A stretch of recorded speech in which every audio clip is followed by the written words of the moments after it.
Luke 7:36 to 50. So there was a woman who was a sinner. Jesus was reclining at the table in the Pharisee's house. Then she brought an alabaster vial of perfume. She wet his feet with her tears. And this is actually, I picked this up yesterday while reading this. Jesus told the Pharisee that invited him to the house that he came in and he didn't even give him water to wash his feet. And so that means that this woman is not only using her tears and wiping her hair on his feet on a clean feet, it was a dirty feet. So I didn't think about that before, but when I was reading it yesterday, that came to my mind. And she was kissing it also and anointing them with perfume. And then so the Pharisee who had invited him said to himself that he doesn't think that Jesus was a prophet.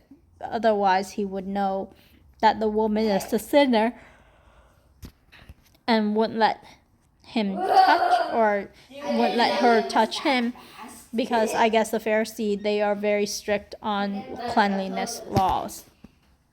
However, but Jesus knew about it, and then instead of directly telling the Pharisee, he then spoke to Simon Peter, but then the Pharisee would be overhearing it and thus understanding what Jesus is saying. And so Jesus told Peter about this parable where there's two debtors. They were forgiven, but the one who has canceled the debt was greater, then he loved more. And then he then talked about how she is doing all of this because she loves a lot. She knows that she's a sinner.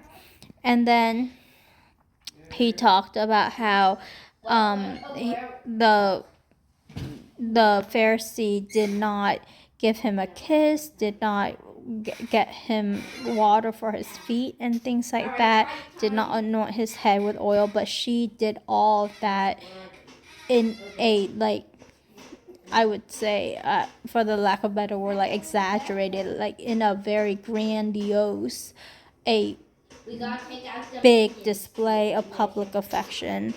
But it's interesting right here that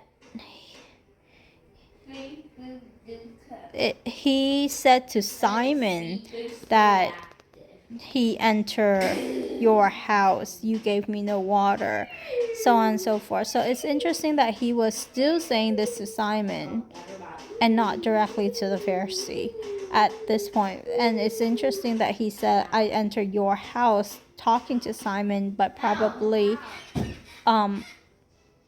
intending it for the Pharisee. And so, and it's interesting that she did all of this before he told her that her sins have been forgiven.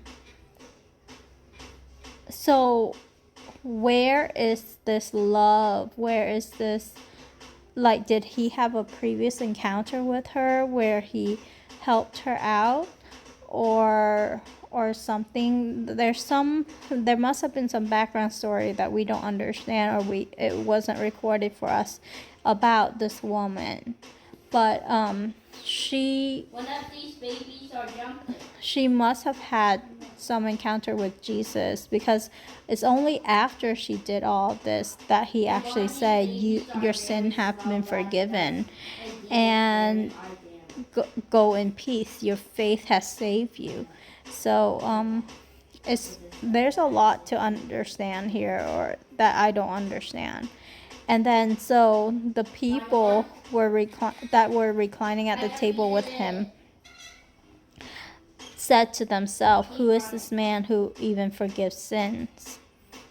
And he proved it before with the man that was lowered down through the roof, that he can forgive sin and heal, to prove that he can forgive sin. And with this woman, he just told her, "Go in peace. Your faith has saved you."